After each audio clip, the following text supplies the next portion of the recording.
Hello అండి, నేను మీ గాయత్రి. శ్రీమాత్రే నమః.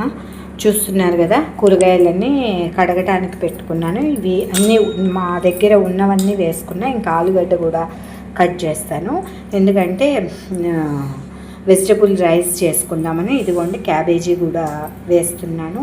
ఎన్ని ఉంటే అన్నీ వేసుకోవచ్చండి, మన ఇష్టము. ఇప్పుడైతే ఇవన్నీ బియ్యం అయితే కడిగి పెట్టుకున్నాను. ఇవన్నీ కట్ చేసి తర్వాత మళ్ళీ ప్రాసెస్లోకి వెళ్దామండి. పొయ్యి మీద చిన్న కుక్కర్ పెట్టేసుకున్నానండి.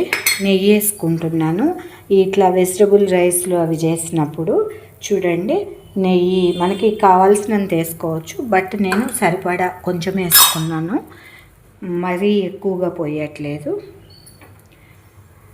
నేను ఇక ఆలుగడ్డ కూడా తరగలేదు, ఇంతవరకే తరిగిన. బెండకాయ, దొండకాయ, క్యారెట్, పచ్చిమిర్చి, క్యాబేజీ, టమాటా, ఇది కొత్తిమీర. ఇప్పటికే చాలా అయినాయి కడిగిన రైస్, కానీ ఇంకా ఎక్స్ట్రా ఏమి యాడ్ చేయట్లేదు. అయితే దీంట్లో ఫ్లేవర్కి నేను ఒక జీలకర్ర, మిరియాలు మాత్రమే వేస్తున్నాను. అందరిగా ఏమి యాడ్ చేయట్లేదు. నాకు ఈ ఫ్లేవర్ బాగా ఇష్టము. మేము పప్పు బియ్యం వేసినప్పుడు కూడా ఇట్లా జీలకర్ర, మిరియాలు వేసి చేస్తే దేవుడికి ప్రసాదం చాలా బాగుంటుంది. అందుకని కాకుంటే జీలకర్ర కొద్దిగా మీకు తగినంత, మీ టేస్ట్కి తగ్గట్టు మిరియాలు, జీలకర్ర ఎక్స్ట్రా యాడ్ చేసుకోండి. ఇవి కొంచెం చిటపటలాడంగానే వెజిటబుల్స్ అన్నీ యాడ్ చేద్దాము. మంచి ఫ్లేవర్ వస్తుందండి. ఇక ఆ వెజిటబుల్స్ యాడ్ చేస్తున్నాను ఒక్కొక్కటి.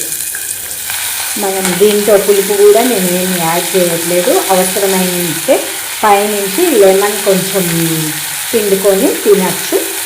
కరివేపాకు కూడా వేసానండి కొంచెం. ఇవన్నీ ఒక్కసారి కలిపేద్దాము.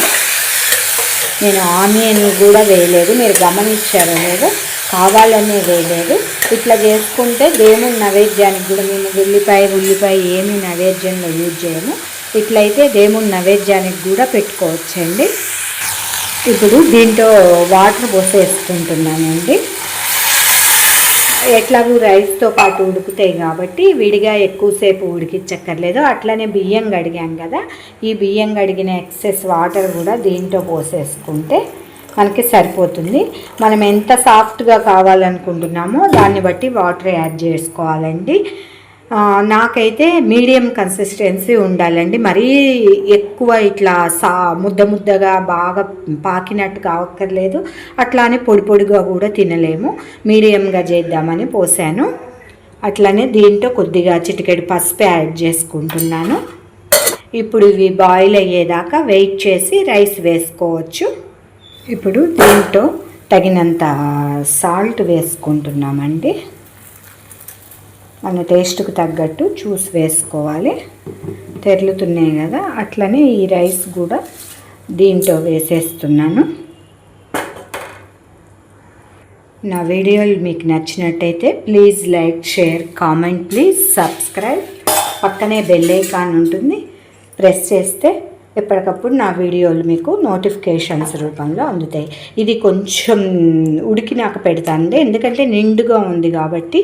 మనం లిడ్ పెడితే బయటికి వాటర్ పొంగే ఛాన్స్ ఉంది కాబట్టి కొద్దిగా ఉడికిన తర్వాత విజిల్ పెడితే సరిపోతుంది.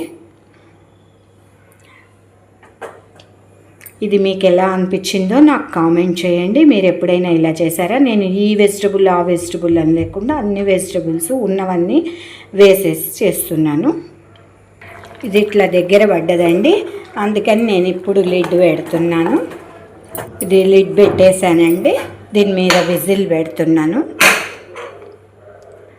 ఇదొక 2-3 విజిల్స్, ఎందుకంటే దగ్గర పడ్డది కాబట్టి 2 వచ్చినా సరిపోతే, కావాలంటే 3 వరకు విజిల్స్ రానివ్వచ్చు.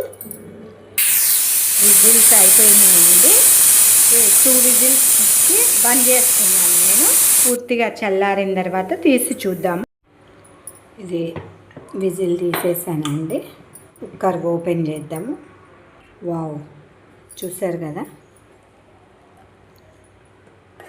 ఇది సాఫ్ట్ రైస్ లాగా అయింది. మరీ పేస్ట్ కాకుండా, మరీ పుల్లలుగా రాకుండా సాఫ్ట్గా అయింది. ఇలా ఉంటే మనకి తింటే కడుపు నిండుతుంది.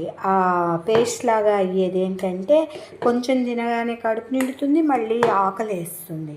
ఇట్లా అయితే మనకి తిన్నప్పుడు ఒకసారి తిన్నా కడుపు నిండుతుంది. అన్ని వెజిటబుల్స్ ఉన్నాయి కాబట్టి. మీకు ఎలా అనిపించిందో నాకు కామెంట్ చేయండి. ధన్యవాదములు.